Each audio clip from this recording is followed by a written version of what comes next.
ये कहानी है एक ऐसे प्लेन की जो अपने सफर के लिए एयरपोर्ट से टेक ऑफ तो होता है लेकिन एक कभी अपनी मंजिल तक पहुंच ही नहीं पाता।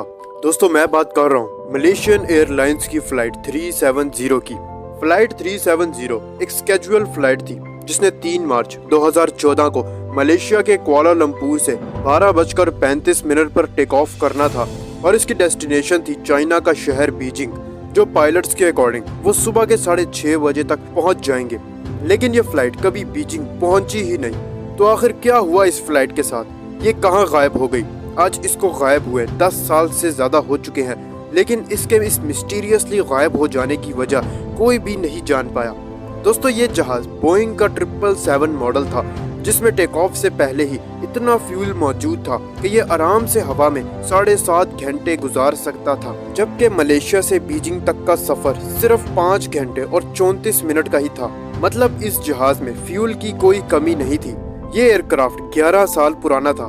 इसके बावजूद भी इसमें कभी भी कोई मैकेनिकल फेलियर या इश्यूज रिकॉर्ड नहीं किए गए। इस फ्लाइट में टोटल 10 लोगों का क्रू, 227 पैसेंजर्स और 2 पायलट्स मौजूद थे, जिनमें से एक 53 साला जहारी अहमद शाह थे जिनको 18,000 घंटों का फ्लाइट एक्सपीरियंस था, जबकि इनके को पायलट 27 साला फरीक अब्दुल हमीद थे जिनको 2700 घंटों का फ्लाइट एक्सपीरियंस था।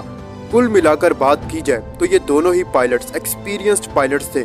इस प्लेन में 227 पैसेंजर्स सवार तो थे जिनमें से बहुतों का ताल्लुक चाइना से था। इसके अलावा इनमें इंडियन, अमेरिकन, न्यूजीलैंड और मलेशियन सिटीजन्स भी शामिल थे। खैर ये जहाज एयरपोर्ट के रनवे पर टेक ऑफ के लिए पूरी तरह से तैयार था। एटीसी की परमिशन से ये प्लेन 12:42 पर टेक ऑफ करता है और टेक ऑफ के बाद इसकी और ट्रैफिक कंट्रोल की बात भी होती है। ये फ्लाइट करीब 20 मिनट तक बिल्कुल सही रूट पर चलती रहती है और रात 1:08 पर यह फ्लाइट मलेशियन कोस्ट लाइन को क्रॉस कर लेती है और साउथ चाइना सी के ऊपर चली जाती है। लेकिन वियतनाम एयर स्पेस के अंदर पहुंचने के सिर्फ 30 सेकंड बाद ये प्लेन अचानक से रडार से गायब हो जाता है।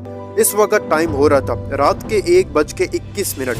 कुआलालंपुर के एयर ट्रैफिक वाले इसे नोटिस नहीं करते और जब करते हैं तो उन्हें लगता है कि ये प्लेन शायद उनके रडार की रेंज से बाहर निकल चुका है और वियतनाम की एयर स्पेस के अंदर चला गया है, इसलिए उन्हें कुछ अनयूजुअल नहीं लगता। जबकि दूसरी तरफ वियतनाम के अंदर एयर ट्रैफिक कंट्रोल वाले देखते हैं कि MH370 उनकी एयर स्पेस में आया तो है, लेकिन अचानक से वो रडार से गायब हो जाता है। वो प्लेन से कम्युनिकेट करने की कोशिश करते हैं लेकिन दूसरी तरफ से कोई जवाब नहीं आता।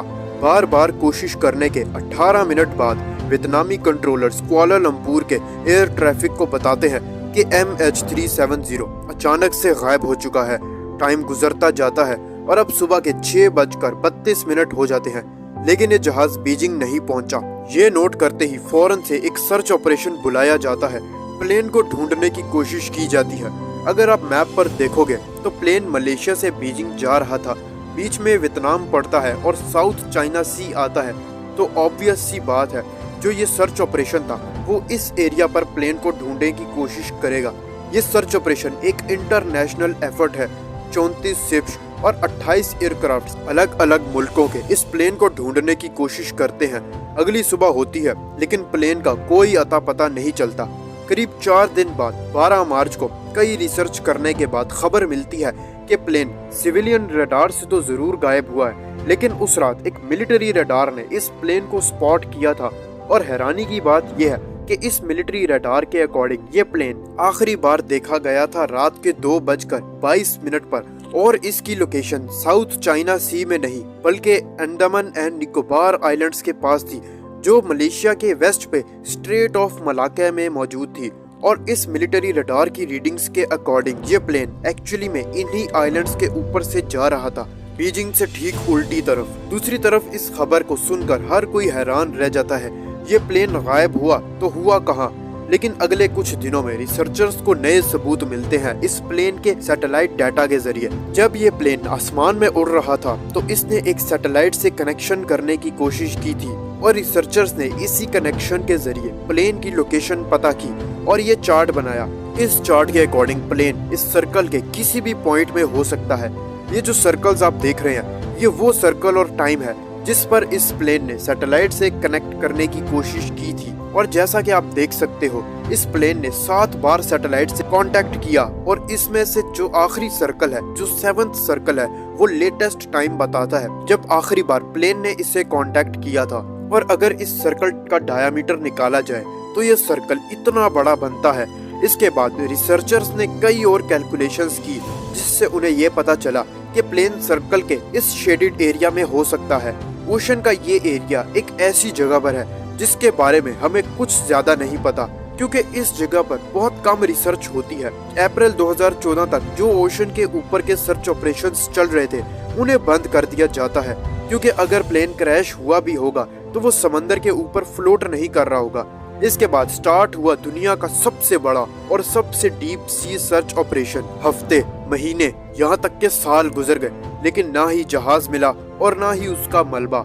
और आखिर फिर 3 साल बाद और 160 मिलियन डॉलर्स खर्च करके इस ऑपरेशन को बंद कर दिया गया। लेकिन फिर 2015 को इसी जहाज का एक टूटा हुआ हिस्सा, जो जहाज का राइट विंग फ्लैपरॉन था, वो एक आइलैंड पर फ्लोट करते हुए पहुंचा। 2018 को ओशन इन्फिनिटी नामी कंपनी ने मलेशियन एयरलाइन के साथ एक डील साइन की जिसके मुताबिक वो खुद एक सर्च ऑपरेशन कंडक्ट करेंगे अपने बलबूते पर और इस प्लेन को ढूंढेंगे। और अगर ये प्लेन ना भी मिला तो हम आपसे कोई फीस चार्ज नहीं करेंगे। एक तरह की no deal no fee sign हो चुकी थी। अब उन्होंने अपनी कंपनी मैन्युफैक्चरर्स की सबसे बेस्ट शिप्स यूज की और अंडर वाटर मैपिंग की गई। इन्हें समंदर के नीचे वॉल्केनोस और बड़ी बड़ी पहाड़ियां तो मिली थी लेकिन उन्हें फ्लाइट 370 कहीं ना मिल सकी। और फिर कई महीनों के बाद इन्होंने भी इस मिशन से हाथ उठा लिया। मलेशियन एयरलाइंस की इस फ्लाइट 370 के केस को एविएशन हिस्ट्री का सबसे ज्यादा मिस्टीरियस केस माना जाता है जो आज तक कोई भी सॉल्व नहीं कर पाया। अगर आपको मेरी ये वीडियो पसंद आई हो तो वीडियो को लाइक जरूर से करना। चैनल पर फर्स्ट टाइम आए हो तो चैनल को भी सब्सक्राइब करते जाना।